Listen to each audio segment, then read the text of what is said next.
அல்லாஹ்வின் தூதர் ஸல்லல்லாஹு அலைஹி வஸல்லம் அவருடைய மகளார் அன்னை ஜைனப் ரலியல்லாஹு அன்ஹா அவர்கள். ஒவ்வொரு பிள்ளைகளுக்கும் அவரவருடைய தந்தையின் பெயர் இணைக்கப்பட்டு சொல்லுகின்ற நேரத்தில் அந்த பிள்ளைக்கு அது வளத்தையும் பலத்தையும் சேர்க்கிறது. கொஞ்சம் கற்பனை செய்து பார்ப்போம். தனது தந்தை அல்லாஹுவால் தேர்ந்தெடுக்கப்பட்ட இறுதி இறை தூதர் எப்படி இருக்கும்? உண்மையில் அந்த பாக்கியத்தை கிடைக்க பெற்ற அல்லாஹ்வின் தூதர் ஸல்லல்லாஹு அலைஹி வஸல்லம் அவருடைய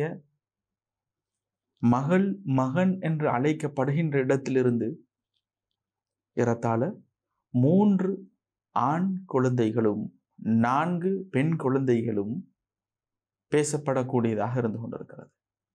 அதில் 3 ஆண் குழந்தைகளும் சிறு வயதிலேயே வஃபாத்தாகிவிட்டார்கள், இறையடி சேர்ந்து விட்டார்கள். அவர்களை தொட்டும் ஒரு வம்சாவளி உருவாகாத நிலையில் அல்லாஹ்வின் தூதருடைய ஸல்லல்லாஹு அலைஹி வஸல்லமுடைய பெண் பிள்ளைகளை எடுத்துக்கொண்டால் அல்லாஹ்வின் தூதர் ஸல்லல்லாஹு அலைஹி வஸல்லம் அவர்கள் உயிரோடு இருந்த அந்த காலத்திலேயே அவர்களுடைய 3 மகளார்கள் வஃபாத்தாக அன்னை ஃபாத்திமா ரலியல்லாஹு அன்ஹா அவர்கள் மட்டும் நபி அவர்கள் வஃபாத்தாகி மிக மிக சமீபமான காலத்தில் வஃபாத்தாகி விடுகின்றார்கள். இது சுருக்கமான சில தகவல்கள் அவருடைய பிள்ளைகளை பற்றி பேசுகின்ற நேரத்தில் நாங்கள் தெரிந்து கொள்ள வேண்டிய. நாங்கள் பார்ப்போம் அன்னை ஜைனப் ரலியல்லாஹு அன்ஹா அவர்களை பற்றி சில தகவல்கள். அல்லாஹ்வின் தூதர் ஸல்லல்லாஹு அலைஹி வஸல்லம் அவருடைய மூத்த மகளார் என்று சொல்லப்படுகிறது. இவர்கள் ஹிஜ்ரத்துக்கு 23 வருடங்களுக்கு முன்னால், நபித்துவத்துக்கு ஏறத்தாழ 10 வருடங்களுக்கு முன்னால் பிறந்தார்கள். இவர்கள் பிறந்த நேரத்தில் அல்லாஹ்வின் தூதருக்கு 30 வயது என்று சொல்லப்படுகிறது.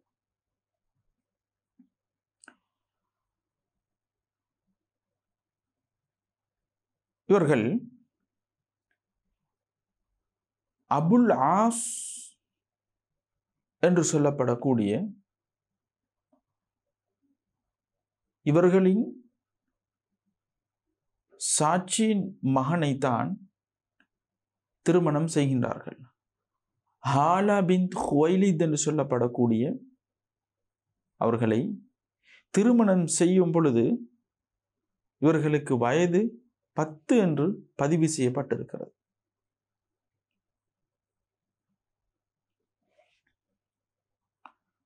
அதே நேரத்தில்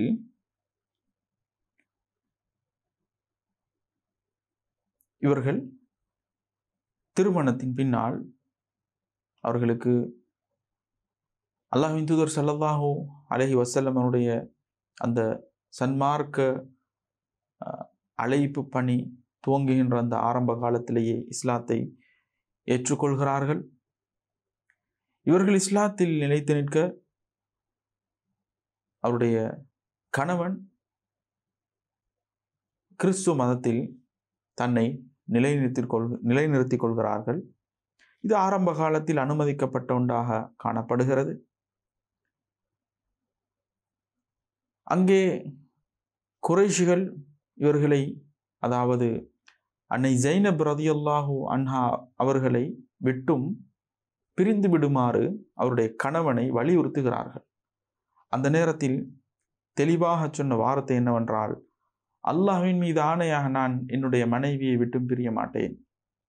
பிரிந்தாலும் இவரை போன்று ஒருவரை குறைஷிகளிலிருந்து எனக்கு பெற்றுக்கொள்ளவும் முடியாது என்று ஆணித்தனமாக சொன்ன செய்திகளை நாங்கள் பார்க்கின்றோம். இவர்களுக்கு 2 குழந்தைகள் கிடைக்கின்றன. அலி என்றும் இன்னும் ஒரு பிள்ளை உமாமா என்றும் 2 குழந்தைகள்.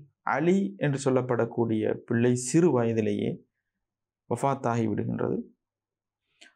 உமாமா என்று சொல்லப்படக்கூடிய அந்த பெண் பிள்ளையை தான் அலி ரலியல்லாஹு அன்ஹு அவர்கள் தன்னுடைய மனைவி ஃபாத்திமா ரலியல்லாஹு அன்ஹா அவர்கள் வஃபாத்தானதற்கு பின்னால் திருமணம் முடித்தார்கள்.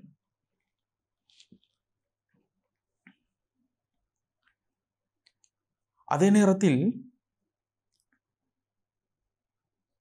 இவருடைய கணவன் சம்பந்தமான சில தகவல்களையும் இதோடு இணைத்து கண்டிப்பாக சொல்லப்பட வேண்டி இருக்கிறது.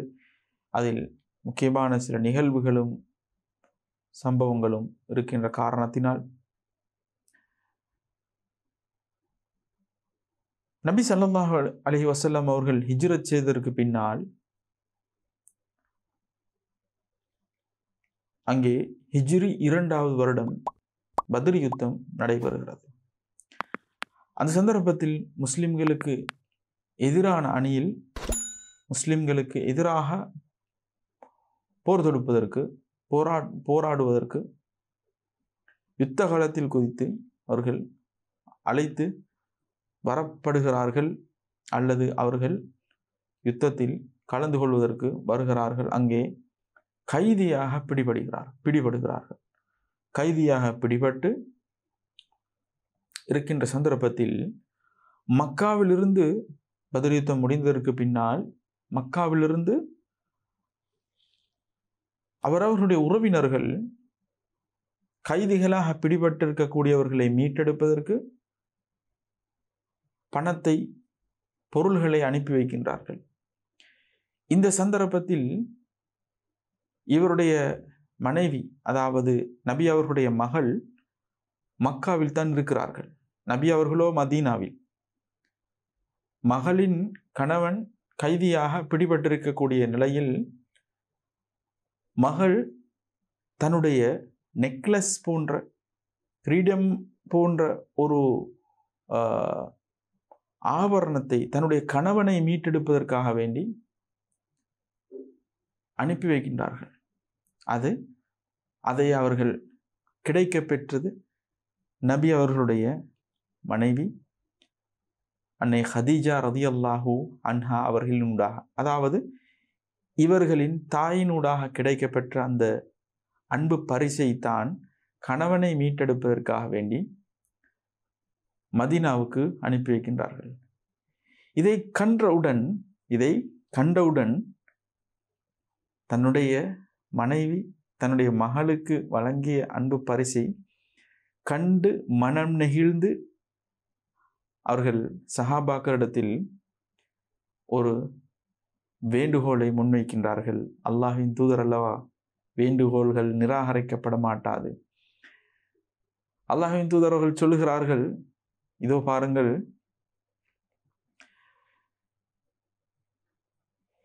அபுல் ஆஸை நீங்கள் விடுவித்து அவர்கள் தெண்ட பணமாக அனுப்பி இருக்கக்கூடியதையும் திருப்பி அனுப்பிவிடுங்கள். அபுல் ஆஸ் அதாவது தன்னுடைய மருமகன், அவரிடத்தில் ஒரு ஒப்பந்தத்தை மேற்கொள்கின்றார்கள். என்னவென்றால், என்னுடைய மகளை நீங்கள் திருப்பி அனுப்ப வேண்டும். என்னுடைய மகளை மதீனாவுக்கு வருவதற்கான ஏற்பாடுகளை செய்ய வேண்டும். அந்த ஒப்பந்தத்தின் பேரில் உங்களை நாம் விடுவிக்கின்றோம் என்று சொல்ல அவர்கள் சென்று விடுகிறார்கள். உண்மையில் அபுல் ஆஸ் இஸ்லாத்துக்கு முன்பதாக இருந்தாலும் நம்பகமாக நடந்து கொண்டிருக்கிறார்கள் என்பதை 2 நிதர்சன உதாரணங்களினூடாக எங்களுக்கு புரிந்து கொள்ளலாம். அவருடைய வரலாற்று பதிவை பார்க்கின்ற நேரத்தில் 2வதை நான் இதனை தொடர்ந்து குறிப்பிடுகின்றேன். அபுல் ஆஸ் அவர்கள் சொன்னதை போன்றே அவர்கள் மக்காவுக்கு போனதற்கு பின்னால் நபி அவருடைய மகளை தனது அதாவது சகோதரனின் பொறுப்பில் அனுப்பி வைக்க முன்வருகிறார்கள். அவ்வாறான முறையில் அந்த அதாவது நபி அவருடைய மகள் அழைத்து வரப்பட்ட நேரத்தில் 2 பேர் குறுக்கிட்டு ஹப்பார் இப்னு அல் அஸ்வத் என்று சொல்லப்படக்கூடியவனும், அதே போன்று நாஃபி இப்னு அப்து கைஸ் என்று சொல்லப்படக்கூடியவனும் வந்து இவர்களை அதட்டுகிறார்கள். மக்காவை விட்டும் மதீனாவுக்கு போவதையிட்டு மிகவும் கண்டித்து வார்த்தைகளை சொல்லி ஆயுதங்களை காட்டி இவ்வாறு நடந்து கொள்கின்ற நேரத்தில் கர்ப்பிணியாக இருந்த நபி அவர்களுடைய மகளார் சரிந்து கீழே விழுந்து கரு சிதைவடைந்து, அதாவது கரு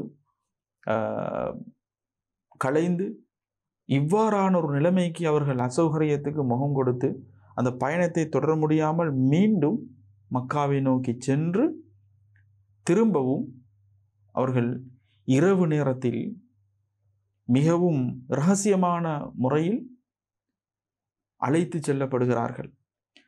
அந்த நேரத்திலேயே ஸெய்த் இப்னு ஹாரிஸா ரலியல்லாஹு அன்ஹு அவர்களையும் இன்னொருவரையும் நபி அவர்கள் பத்ர் யுத்தத்திற்கு பின்னால் ஒரு மாத காலம் கழித்து மகளாரை அழைத்து வருவதற்காக வேண்டி போர்டரை நோக்கி இருவரை அனுப்பி வைத்து விடுகிறார்கள். இவ்வாறான முறையில் இந்த நிகழ்வு நடைபெறுகிறது. நபி அவருடைய மகளார் வளைக்கப்பட்டு அழைத்து கொண்டு வந்து ஒப்படைக்கப்படுகிறார்கள். அவர்களும் மதீனாவை சென்றடைகிறார்கள். இதில் ஒரு முக்கியமான விடயத்தை குறிப்பிட வேண்டும். அன்னை அவர்கள் 29 வயதில் வஃபாத்தாகி விடுகிறார்கள். அதற்கான காரணங்களை பற்றி பேசுகின்ற நேரத்தில் அறிஞர்கள் கூறக்கூடிய ஒரு செய்தி என்னவென்றால், அன்று மக்காவில் இருந்து மதீனாவுக்கு வரும் பொழுது ஏற்பட்ட இந்த இன்சிடென்ட்டின் பொழுது, நிகழ்வின் பொழுது அவர்களுக்கு ஏற்பட்ட அந்த நிலைமை அவர்களை தொடர் ஒரு நோயாளியாக மாற்றி, அதனால் பாதிக்கப்பட்ட நிலைமையிலேயே வஃபாத்தாகினார்கள் என்று குறிப்பிடப்படுகிறது. மதீனாவுக்கு வந்த அன்னை ஸைனப் ரலியல்லாஹு அன்ஹா அவர்கள் அல்லாஹ்வின் தூதர் ஸல்லல்லாஹு அலைஹி வஸல்லம் அவர்களுடைய அந்த அரவணைப்பில் அவர்கள் இருக்கிறார்கள். ஹிஜ்ரி வருடம் 8 ஏறத்தாழ இவருடைய கணவன் அதாவது மக்கத்து மக்களுடைய பொருள்களை எடுத்துக்கொண்டு வியாபார நிமித்தம் செல்லுகின்ற நேரத்தில் அல்லது சென்று வருகின்ற நேரத்தில் பெரும்பாலும் அங்கே யார் எவர் என்று தெரியாத நிலைமையில் அவர்களுடைய அந்த வியாபார கூட்டம் வழிப்பறி கொள்ளைக்கு அதாவது ஆளாகின்றது.